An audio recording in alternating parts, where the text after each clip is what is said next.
बच्चे आज का टॉपिक है हमारा torque.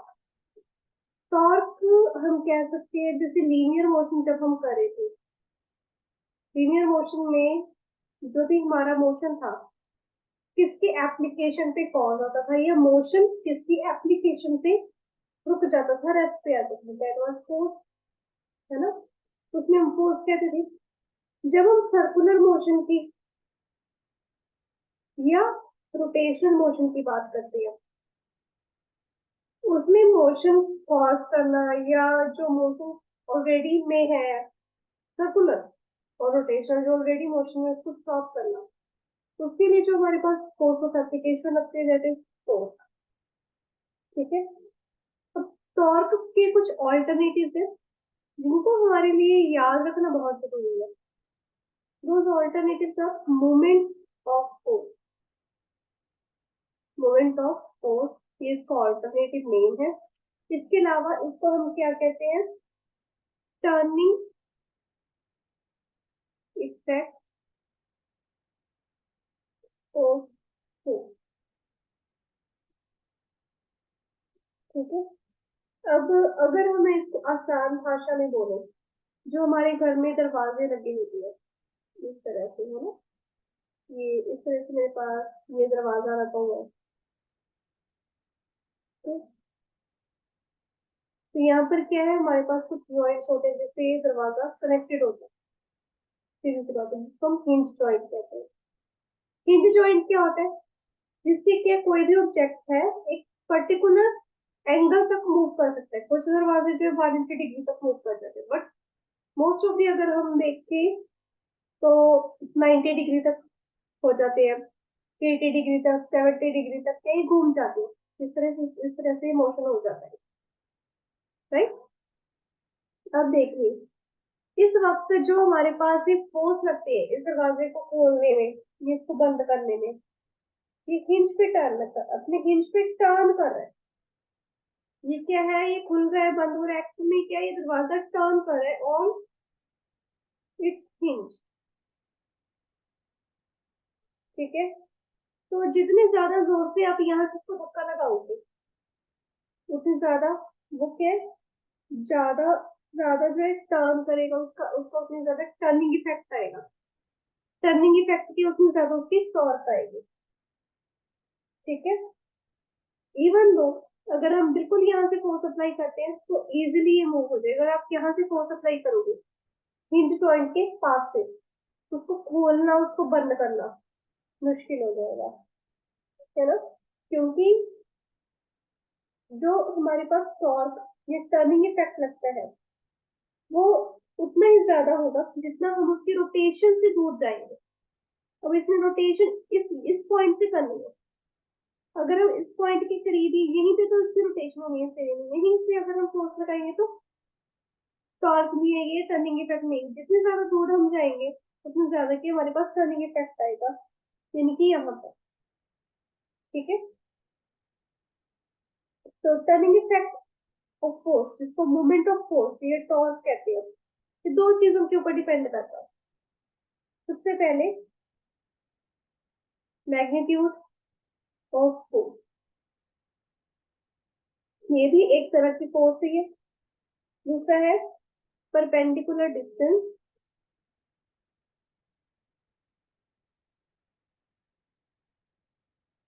Of line of action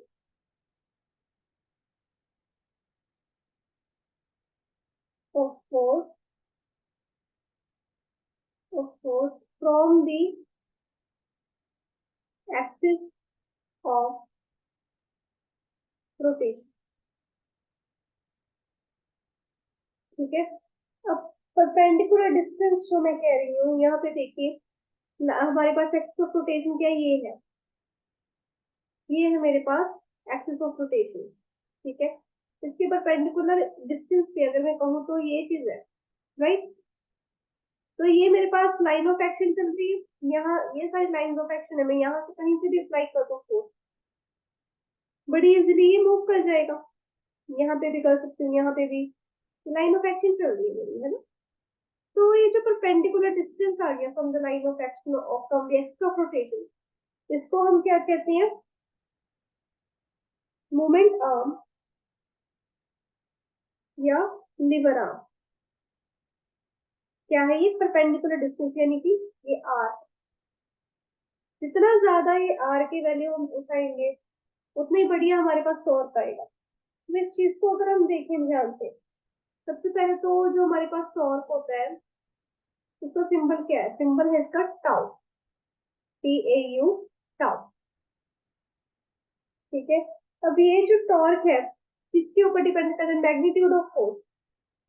ठीक है, मैग्नीट्यूड है फोर्स की, लेकिन ये फोर्स कौन सी है बेटा? परपेंडिकुलर फोर्स है हमारे पास हमेशा ये जो फोर्स लगे इसके परपेंडिकुलर लगेगी, इसके पैरेलल, यानी कि यहाँ पे मैं फोर्स दरवाजा, तो यहाँ पैरेलल में यहाँ पे फोर्स दरवाजा खुल जाएगा नहीं, यहाँ पे इसकी पैरेलल फोर्स लगा रही नहीं खुलेगा, नहीं बंद होगा, राइट?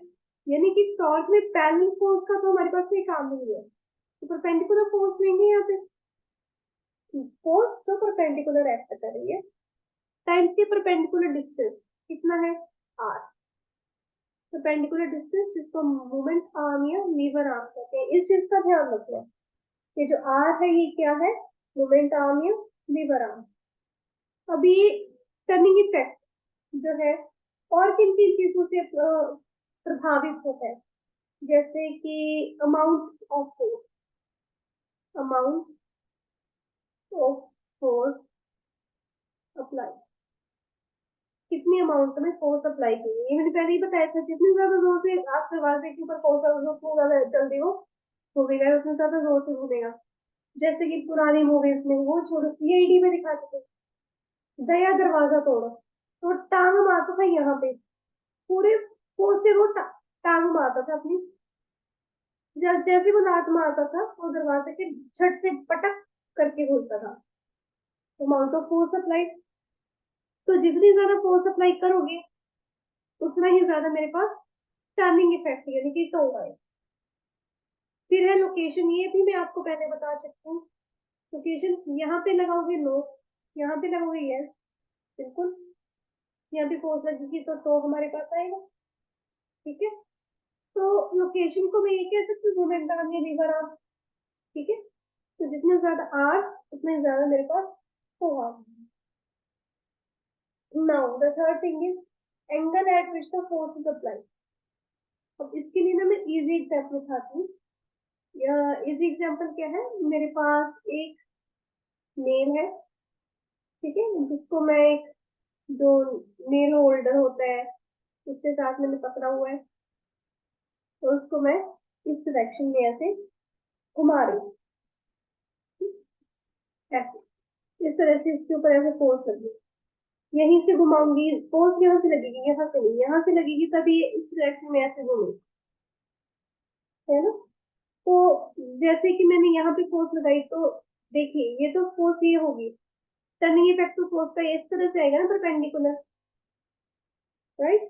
चलो इसको भी छोड़ो, अगर मैं इसको कह दूं कि हाँ मैंने एक वर्चुअल लाइन ड्रॉ कर दी परपेंडिकुलर, वैसे भी देखा जी मेरे पास फोर्स इस तरह से लग रही है, क्योंकि अगर मैं रेक्टेंगुलर कंपोनेंट निकालने की कोशिश करूँ तो ये क्या होगा? कॉस थीटा, ये क्या होगा? साइन थीटा, ये एफ साइन थीटा के परपेंडिकुलर है।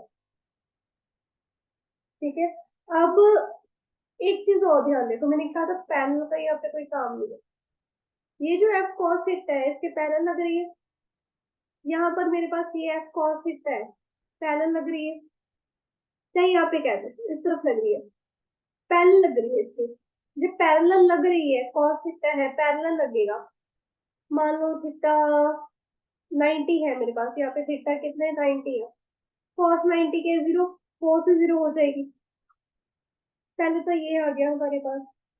सेकंड थिंग, यहाँ से तो चलो नहीं, इसकी एग्जाम्पल अच्छे से नहीं समझा पा रही हूँ, वैसे भी पता है जहाँ पे हिंज जॉइंट है वहीं पे फोर्स लगाओगे, थोड़ा बहुत हो सकता है, अगर आप में बहुत ज्यादा दम है तो उसका फोर्स अप्लाई कर रहे हो तो थोड़ा बहुत ही यहाँ से मूव कर दे, एक साथ ज्यादा नहीं करेगा। लेकिन यहाँ पे देखिए पहले लग रही है और बाहर को लगेगी ये, यानी कि मैंने नेल को जो है इस तरह से अंदर घुमा घुमा के अंदर घुसेटना है इसके, है ना, इसको टाइट करना है, या खोलना भी है तो गोल गोल घूमेगा, यहाँ से मैं इस तरफ जोर लगाऊंगी तो कैसे घूमेगा? ये तो जो मेरे पास है स्क्रू है, तो मैंने बाहर निकाल दिया इसमें फोर्स अप्लाई करके, फिर वो तो टर्निंग इफेक्ट कहीं आया ही नहीं, राइट। तो इसके लिए हम कह सकते हैं एफ साइन थीटा हमारे लिए है, क्योंकि थीटा के 90, तो साइन 90 मानना आ जाएगा। ओके, तो इसको हम टॉर्क को क्या कह सकते हैं, आर एफ साइन थीटा, ये भी कह सकते हैं, आर एफ परपेंडिकुलर भी कह सकते हैं। कहीं कहीं पे आपके पास आर एफ परपेंडिकुलर आएगी, कहीं कहीं पे आपके पास आर एफ साइन थीटा की वैल्यू आएगी, चलिए ठीक है। ये डिपेंड करता है न्यूमेरिकल पे, उसकी कंडीशन पे। बात क्या थी, angle eight which force is applied, किस एंगल पे जो फोर्स है वो अप्लाई हो रही है। तो थीटा यहाँ पे 90 है, कुछ भी है, एंगल की बात हो रही है ना। हमारे पास हम लेंगे कौन सा, हमारे पास फॉर्मूला क्या है, साइन थीटा का। अगर एफ साइन थीटा ज्यादा होगा तो टो ज्यादा होगी। बेसिकली एंगल की बात हो रही है, जितना ज्यादा एंगल होगा उतनी ज्यादा मेरे पास टर्निंग इफेक्ट होगा। ठीक है, मान लो अगर मैं एंगल 180 पे भी लेगी, मान लो वैसे तो होगा 180 पे लेगी, फिर उतनी ज्यादा मेरे पास फोड़ पाएगी। ठीक है, अब जो हमारे पास यूजली सभी बुक्स में दी हुई है कि एक एग्जांपल दी हुई है, एक्सप्लेनेशन दी हुई है by taking a rigid body. वैसे यहाँ तक इसकी बेसिक जो एक्सप्लेनेशन है वो देखी है हमने। अब एक रिजिड बॉडी की एक्सप्लेनेशन देखते हैं। रिजिड बॉडी में मेरे पास क्या है, सबसे पहले तो ये एक्स वाई जी कोण,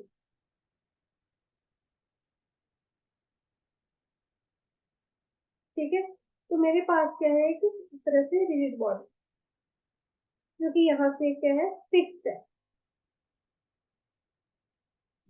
फिक्स है या पाइवोट की। अब यहाँ पर है मेरे पास एक पॉइंट इस तरह से सी। ओके, अब देखिए यहाँ पर जो पी पॉइंट है, इसको इसको इसके ऊपर फोर्स लगानी है। इस पॉइंट पी पॉइंट पे फोर्स लगाना ताकि रिजिड बॉडी घूम के इधर आ जाए। तो जब इसके ऊपर फोर्स लगेगी तो इसको यहाँ से ऐसे ही फोर्स अप्लाई करेंगे इसके ऊपर इस तरह से। जब फोर्स अप्लाई करेंगे तो इसके कंपोनेंट्स निकालेंगे, तो कंपोनेंट्स में ये मेरे पास आ जाएगा एफ कॉस थीटा और ये आ जाएगा एफ साइन थीटा। देखिए एफ साइन थीटा क्या है, यहाँ पर इसके परपेंडिकुलर है, इस तरह से परपेंडिकुलर चलता है, राइट। तो मेरे पास एक्सिस ऑफ रोटेशन एक तरह से ये है, इस तरफ जाना है हमको, क्योंकि मुझे ये बॉडी को घुमा के इस तरह से इधर लेके आना है, यहाँ ऐसे। ठीक है, अब यहाँ से लेके यहाँ तक क्या है मेरे पास, ये डिस्टेंस क्या है, ये मोमेंट आर्म है, लीवर आर्म।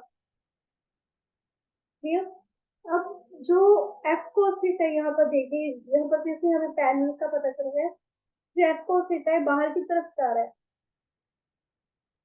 क्या है, बाहर की तरफ रेडियली आउटवर्ड जा रहा है ये। जैसे कि इसमें क्या होगा, हमारे पास एफ कोस थीटा तो जीरो हो जाएगा। अगर मैं एफ कोस थीटा पर इसका टर्निंग इफेक्ट वो तो जीरो निकलेगा, तो बाहर की तरफ निकल रहा है, यहाँ पे तो टॉ भी जीरो हो जाएगा कंप्लीटली। तो एफ साइन थीटा की कुछ ना कुछ वैल्यू आएगी हमारे पास, उसकी हेल्प से हम इसको इस तरफ घुमा भी पाएंगे इस तरह से, यहाँ पर ऐसे इसको इस पोजीशन में भी ले आ पाएंगे घुमाकर, सेकंड कुछ वैल्यू भी निकाल पाएंगे, तो परपेंडिकुलर हो जाएगा। तो सिंस ये रेडियली आउटवर्ड हो रहा है, सारी की सारी आर्क की जो डायरेक्शन है इस तरफ रेडियली आउटवर्ड जा रही है, तो हम ये कह सकते हैं कि एंटी क्लॉकवाइज डायरेक्शन में घूमेगा इस तरह से। ऑब्वियसली एंटी क्लॉकवाइज डायरेक्शन, घड़ी तो ऐसे घूमती है ना, मैं से जा रही हूँ, ठीक है। तो ये एंटी क्लॉकवाइज डायरेक्शन, तो इससे हम कह सकते हैं कि आर की हेल्प से हम डायरेक्शन भी फाइंड आउट कर सकते हैं। ठीक है, तो यहाँ पर ये हमें बताया हुआ है जो मोस्ट ऑफ द बुक्स में होता है। तो टॉर्क हमारे पास क्या होती है, फोर्स टाइम्स लीवर आर्म। अब देखिए ये फोर्स क्या है, सॉरी टॉर्क क्या है, अपने आप में एक वेक्टर क्वांटिटी है। क्यों नहीं है भाई, देखिए यहाँ तक देखिए हम किस डायरेक्शन में फोर्स लगा रहे हैं, ये भी परपेंडिकुलर पैरेलल हम फाइंड आउट करेंगे। तो फोर्स मेरे पास यहाँ पे वेक्टर है। चलो आर, आर की भी हम डायरेक्शन कह रहे हैं कि रेडियली आउटवर्ड हो रहा है, जिसका हमारी एंटी क्लॉकवाइज डायरेक्शन आ रही है, तो आर भी वेक्टर है। तो मेरे पास टॉर्क भी क्या आएगा, वेक्टर आएगा। आर क्रॉस है, टॉर्क क्या होता है, आर क्रॉस है। तो इससे आपको पता चल जाएगा। वैसे भी जब हम इसके ऊपर वेक्टर फॉर्म में जो क्रॉस प्रोडक्ट का फॉर्मूला अप्लाई करेंगे तो मेरे पास क्या आ जाएगा, आर एफ साइन थीटा, साथ में क्या आएगा एन कैप। भूल गए कि याद है, एन कैप क्या है, यूनिट वेक्टर है perpendicular to the plane of r and F. एक यूनिट वेक्टर हम लेके चलते हैं, ठीक है। और जो टो होती है, डायरेक्शन कैसे फाइंड आउट करनी है, डायरेक्शन ऑफ टो कैसे फाइंड आउट करेंगे हम, along the axis of rotation. यहाँ पर ऐसे घूमना था एंटी क्लॉकवाइज आगे। अगर मैं ये फोर्स इस तरह से अप्लाई करती तो मेरे पास ये एफ साइड से इधर आ जाता है ना। तो इट मीन ये चीज इधर घूमती, बॉडी इधर घूम के इधर आ जाती, तो एक डायरेक्शन ऐसे हो जाती तो क्लॉकवाइज हो जाता। It depends upon the axis of rotation. Okay, यहाँ तक पता चला।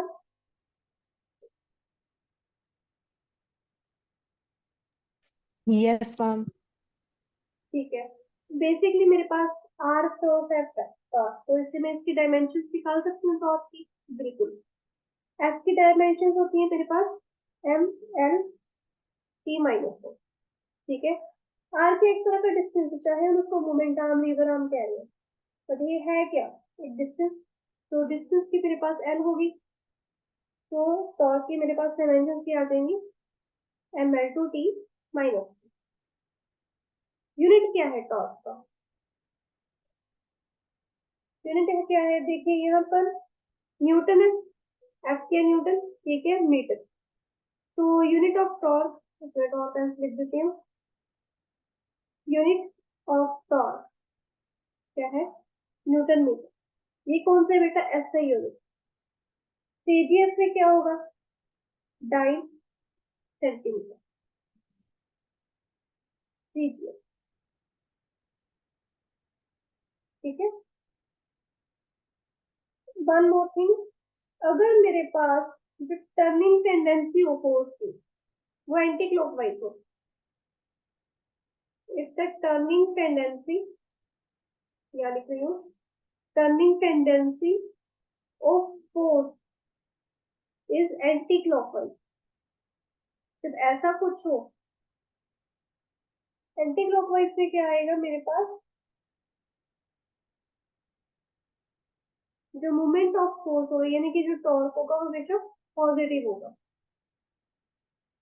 यही अगर टर्निंग टेंडेंसी मेरे पास फोर्स की अगर क्लॉकवाइज हो जाए, क्लॉकवाइज होगी तो मेरे पास जो टॉर्क आएगा वो नेगेटिव आएगा।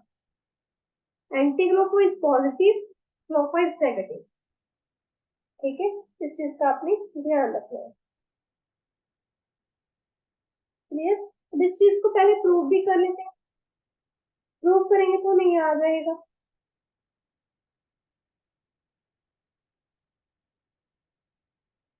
देखिए मेरे पास एक इस तरह से रिंग या डिस्क, एक चीज लगा लो, रिंग को सेंटर से तो कर नहीं पाएंगे, डिस्क ले लीजिए। डिस्क यूजुअली सेंटर से उसके अंदर जगह होती है ना, उसको हम उंगली से, उंगली के ऊपर भी चढ़ा सकते हैं और उसको गोल गोल घुमा सकते हैं। कुछ भी ले, कोई पेन ले लिया उसके ऊपर चढ़ा दिया, उसको गोल गोल घुमा रहे, ठीक है। तो यहाँ से लेके यहाँ तक उसका डिस्टेंस हो गया, ये रेडियस हो गया आर। और मैं, देखिए इस चीज का ध्यान देना है, अगर मैं फोर्स यहाँ पे लगाऊंगी इस तरह से, तो क्या ये घूमेगी,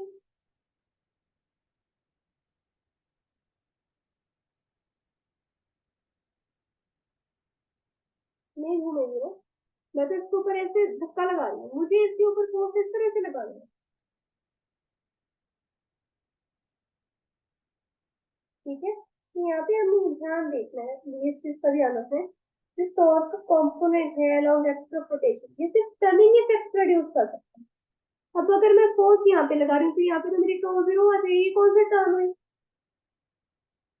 तो समटाइम्स हमें फोर्स के parallel to the axis of rotation लगाना पड़ता है। तो अगर मैं यहाँ पे फोर्स लगाऊंगी इस तरह से, F parallel to axis of rotation,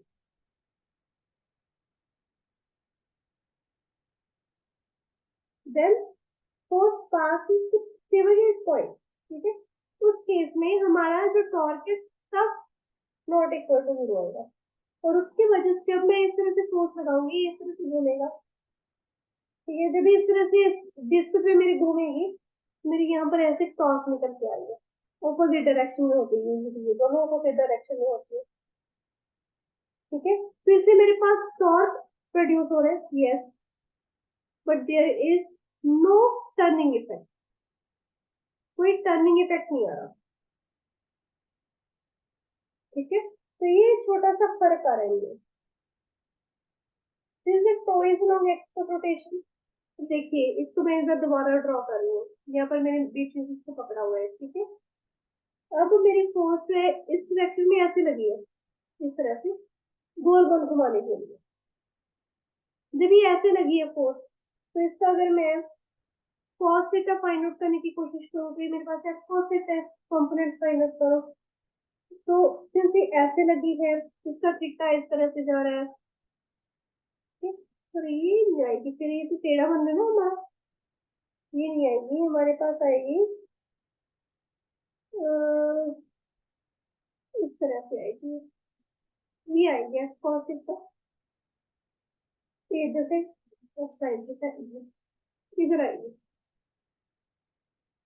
cos theta, इधर लेंगे साइन थीटा, यहीं पे मेरे पास टॉर्क बन रही है, ये जैसे ये टॉर्क आ रही है, ये टॉर्क आ रही है मेरे पास, ये यहाँ पर मेरे पास ये टो साइन थीटा बना रही है, नहीं यहाँ पे बनेगा टो कोस थीटा, और इस तरफ से मेरे पास एक टो साइन थीटा बनेगी, ये क्या है?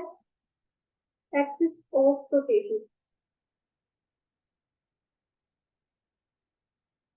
ये जो टॉर्क है ये लॉन्ग एक्सिस ऑफ रोटेशन आ रही है, जिस डायरेक्शन में ये है, इस डायरेक्शन में मेरे पास इस तरह से टॉर्क आ रही है, पैरेलल आ रही है, तो ये दोनों पैरेलल है, क्यों? Because of that cos theta, cos theta इधर लग रहा है, ठीक है? जो टॉप है अब perpendicular to axis of rotation आ रही है, इस तरह से आएगी तो यहाँ पे परपेंडिकुलर लगेगी, ठीक है? फिगर अच्छे से नहीं बनी है, थोड़ा सा आपको इमेजिन करना पड़ेगा। ये जो यहाँ पर ये जो F to side it does not cause turning effect, इसकी वजह से टर्निंग इफेक्ट नहीं आ रहा। अगर लेकिन अगर ये भी पैरेलल होते तो टर्निंग इफेक्ट इतना ज्यादा हो जाता तो किसको रोकना हो जाता, ठीक है? बात की क्लॉकवाइज एंटी क्लॉकवाइज की, वो भी बताती हूँ। अब देखिए मेरे पास क्या है, कोई भी ऑब्जेक्ट है, ये ऑब्जेक्ट ले रहे हैं, यहाँ पर इसका डिस्टेंस है यहाँ से आर, ठीक है? और यहाँ से इसकी एक्सिस रोटेशन थी, तो ये था, अगर ये इस तरफ जा रहा था, यहाँ पर थी एंटी क्लॉकवाइज डायरेक्शन, मूवमेंट कौन सा है? एंटी क्लॉकवाइज डायरेक्शन में आ रही है, तो टॉर्क मेरे पास पॉजिटिव आ रही है, ध्यान से देखो, यहाँ पर टॉर्क क्या है? आउटवर्ड डायरेक्शन में जा रही है, बाहर की तरफ जा रही है, टॉर्क किस डायरेक्शन में जा रही है? आउटवर्ड।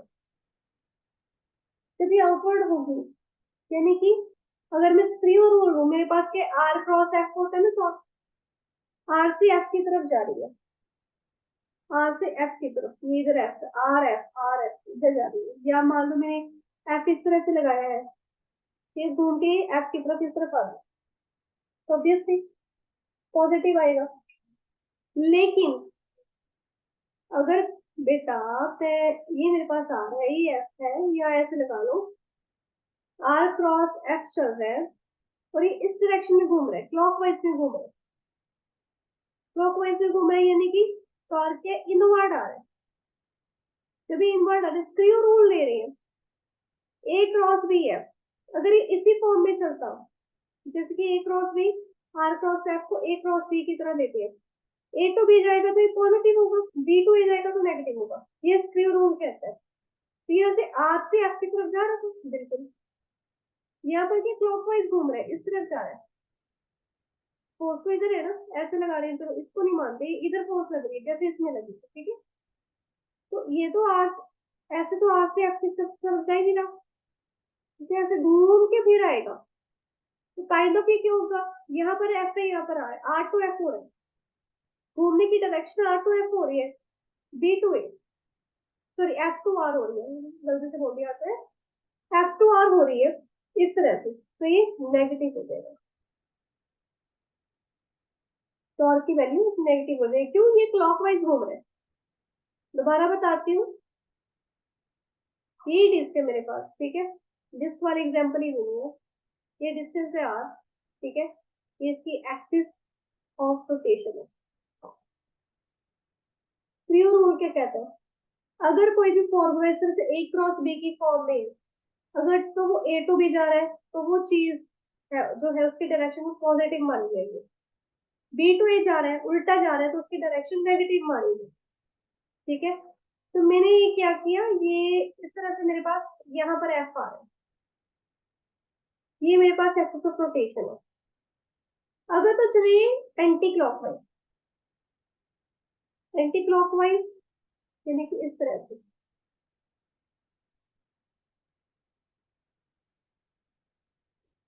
अब देखिए यहाँ से आर एफ है मेरे पास, ठीक है, आर एफ, आर एफ, तो क्या है, आर क्रॉस है, तो आर एफ ए बी, तो यहाँ पे मेरे पास क्रॉस पॉजिटिव आएगी, क्योंकि आउटवर्ड जा रहा है, आउटवर्ड जा रहा है, बाहर की तरफ घूम रहा है। वहीं अगर मैं सेम चीज दूँ लेकिन उसको उल्टा घुमा दो, ये मेरे पास फोर्स कर रही है इस तरह, ठीक है। अभी ये क्या घूम रहा है, क्लॉकवाइज, क्लॉकवाइज यानी कि ऐसे घूम रहा है, फोर्स अप्लाई होगी तो पहले ये इस तरफ जाएगी, डायरेक्शन इस तरफ होगी इसकी फोर्स, ठीक है, डायरेक्शन होगी, चलो इस तरफ घूम रहा है, जब ये इस तरफ घूम रहा है क्या होगा, एफ, फिर ये बाहर मुझे आर मिल रहा है ना, ये अंदर से इधर आर मिल रहा है ना, एफ आर, पहले एफ आर है फिर आर है, उल्टा हो गया, इस तरफ से हो गया। तो ऐसे केस में थ्रू रूल के अकॉर्डिंग जब हम चले तो एफ टू आर हो रहा है इस तरफ से, तो ये नेगेटिव आएगा, टॉर्क नेगेटिव आएगा, इट मीन ये इनवर्ड घूम रहा है। क्लॉकवाइज और इनवर्ड एक बात है, एंटी क्लॉकवाइज और आउटवर्ड दूसरी बात है, ठीक है, क्लियर हुआ। अगर इसको सीधी एग्जांपल से भी लेना है, इधर आ रहा है, इधर एफ है, तो एंटी क्लॉकवाइज वाले में तो इधर घूमेगा, आउटवर्ड बड़ा इजी हो गया, इसमें इसको घुमा देंगे, ठीक है, स्मॉलर एंगल की तरफ जा रहे हैं, तो इसमें क्या होगा, तो इसमें भी अगर ये चीज हो, मेरे पास ये फोर्स इधर लगे इस तरह से, और ये मेरे पास आ रहा है, स्मॉलर एंगल में इस तरफ जाएंगे आर टू, ठीक है, ऐसे भी हो सकता है। लेकिन अगर मेरे पास ये घूम एंटी क्लॉकवाइज घूमी है तो उल्टा रहेगा, तो इनवर्ड हो गया, तो नेगेटिव आएगी, ठीक है। तो यहाँ आज हमने टॉर्क की है, उसकी डायरेक्शन की है, ठीक है। इसका एक है छोटा सा टॉपिक है, rotational equilibrium and principle of movement. कोई भी बॉडी जब रोटेशनल इक्विलिब्रियम में हो तो उसके जो क्लॉकवाइज मूवमेंट्स होंगे अबाउट एनी पॉइंट, हमेशा सम ऑफ एंटी क्लॉकवाइज मूवमेंट्स होंगे, ठीक है। अब देखिए मेरे पास के यहाँ पर एक मेरे पास ये वेट है, इसके ऊपर फोर्स लग रही है F1, इसके ऊपर F2, ठीक है, ये M2G आएगा, ये वेट सेट करो, ये इसको वेट 1 और इसको वेट 2 भी कह सकते हैं, ठीक है। अब मेरे पास एक इसके ऊपर रॉड पड़ी है, इन दोनों के ऊपर इस तरह से रॉड पड़ी है, ठीक है, दो वेट इसके नीचे लटकाए गए हैं, हम कर दिए, और डिस्टेंस क्या है, दोनों इक्वल डिस्टेंसेस पे है, यहाँ से लेके यहाँ तक इसका डिस्टेंस है D1, ये है D2, ठीक है। और इसका एक फिक्स पॉइंट है, ये रोड ठीक इस जगह पे, एक जगह पे फिक्स है O पे।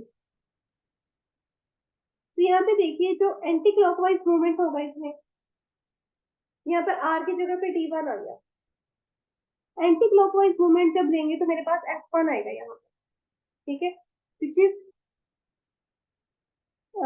Times V1, which is W1 times V1। ये किसके लिए? एंटी क्लॉकवाइज के लिए। क्लॉकवाइज के लिए क्या होगा? क्लॉकवाइज के लिए क्या होगा? F2 times D2, that means W2 times D2। अब जो प्रिंसिपल ऑफ इक्विलिब्रियम है वो रोटेशनल इक्विलिब्रियम क्या कहते हैं? जब भी कोई बॉडी रोटेशनल इक्विलिब्रियम होगी, जो सम होगा ऑफ क्लॉकवाइज मूवमेंट से, क्लॉकवाइज मूवमेंट है, sum of clockwise movement is equal to sum of anti clockwise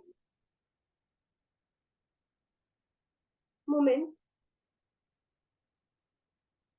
या अबाउट दैट पॉइंट, किसी भी पॉइंट के अकॉर्डिंग, और अलजेब्रिक सम ऑफ मूवमेंट किसी भी पॉइंट पे जब होगा वो 0 होगा, ठीक है। इसके अकॉर्डिंग मैं ये कह सकती हूँ कि जो F1 D1 है, F2 D2 की इक्वल है, यानी कि W1 D1 W2 D2 की इक्वल है।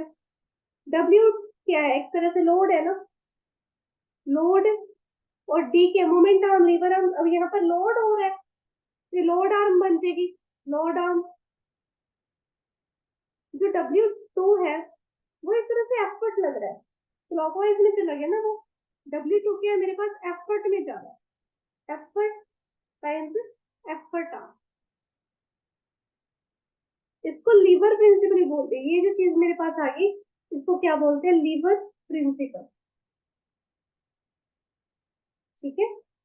तो जो मैकेनिकल एडवांटेज होगी किसी भी मशीन की या किसी भी लीवर की, वो इसके ऊपर बेस्ड होती है। मैकेनिकल एडवांटेज को मैं MA का नाम दे रही हूँ। मैकेनिकल एडवांटेज क्या होते हैं? कितना लोड हमने ओवरकम कर लिया। देखो ये लोड ले रही है, ये कि एफर्ट उठा रहा है, इसके एफर्ट के कारण ये लोड हो रहा है, ठीक है। लोड ओवरकम, कितना लोड हमने ओवरकम कर लिया अपॉन कितना हमने एफर्ट अप्लाई किया, ठीक है। या इसको हम कह सकते हैं एफर्ट आर्म। ये उल्टा हो जाएगा अब यहाँ पे, जब आर्म की बात होगी तब उल्टा हो जाएगा, effort arm upon load arm. ये आपने इसमें इतना ही करना है, ठीक है। क्योंकि जो मोमेंट, सॉरी, मैकेनिकल एडवांटेज होती है, इसको आप ऐसे भी कह सकते हो, होती है हमारे पास force ratio, force ratio equals to distance ratio, कितना डिस्टेंस हमें लग गया। तो डिस्टेंस रेशियो में ऑब्वियसली उल्टा नहीं जा जाता। यहीं से देख लेते हैं, मेरे पास आ गया W1 D1 equals to W2 D2। तो W2 इधर आ गया, ये इधर आ गया, यहीं से पता चला। D2 क्या हमारे पास क्या था? D2 एफर्ट के रिलेटेड, एफर्ट आर्म ऊपर आ गई। D1 क्या था? लोड आर्म नीचे आ गई। W1 क्या था? Load overcome. W2 क्या था? एफर्ट अप्लाई, ठीक है। तो ये छोटा सा आपका एक टॉपिक कवर हो गया। कल को हम कपल के बारे में पढ़ेंगे। कपल और जो हमारे पास टॉर्क है और पावर है, क्या रिलेशन है, इसके बारे में पढ़ेंगे।